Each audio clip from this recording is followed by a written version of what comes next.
बच्चों, चलिए प्रश्न को समझते हैं। प्रश्न है, दिए गए यौगिकों की असंतृप्तता की कोटि पहचानिए। दिया हुआ यौगिक हमारा कुछ इस प्रकार है। विकल्प है 5, 6, 7 और 8। बच्चों, जब सबसे पहले प्रश्न की मुख्य अवधारणा को समझते हैं कि प्रश्न की मुख्य अवधारणा क्या है। मुख्य अवधारणा,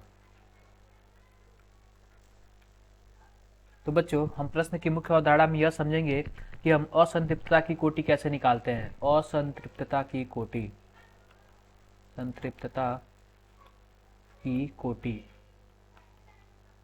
जो असंतृप्तता की कोटि होती है उसका सूत्र कुछ इस प्रकार होता है 2C plus 2 plus N minus x minus H बटा 2।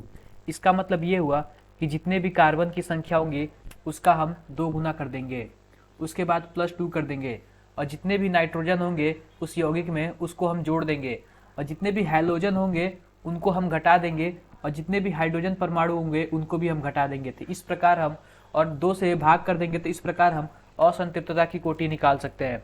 तो आइए बच्चों हम दिए गए यौगिक में असंतृप्तता की कोटि निकाले। तो यौगिक हमारा कुछ इस प्रकार है।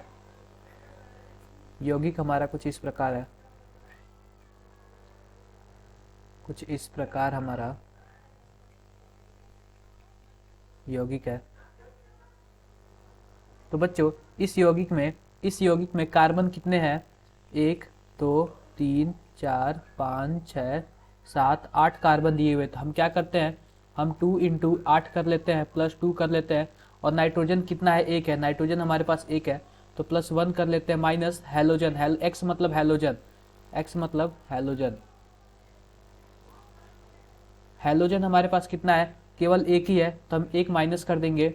और हमारे पास हाइड्रोजन कुल कितना है?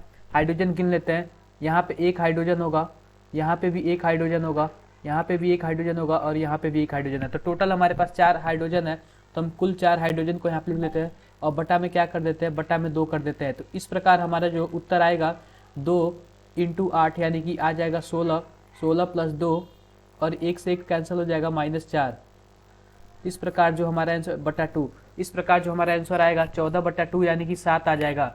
यानी कि जो असंतृप्तता की कोटि है वो 7 हो जाएगी। असंतृप्तता की कोटि 7 हो जाएगी। तो यही हमारा सही उत्तर होगा। आओ बच्चों हमसे विकल्प के माध्यम से अपने सही उत्तर का चयन करते हैं। तो विकल्प ए है 5 है, ये गलत होगा। विकल्प बी जो 6 दिया हो ये भी गलत होगा। विकल्प सी 7 है, ये सही है। विकल्प डी 8, ये भी गलत होगा। तो बच्चों हमने मुख्य अवधारणा के हिसाब से यह देख लिया कि जो हमारा विकल्प 3 यानी कि 7 है, असंतृप्तता की कोटि 7 है, वह सही उत्तर है। आशा करते हैं आपको मुख्य अवधारणा के आधार पर प्रश्न समझ आया होगा। धन्यवाद।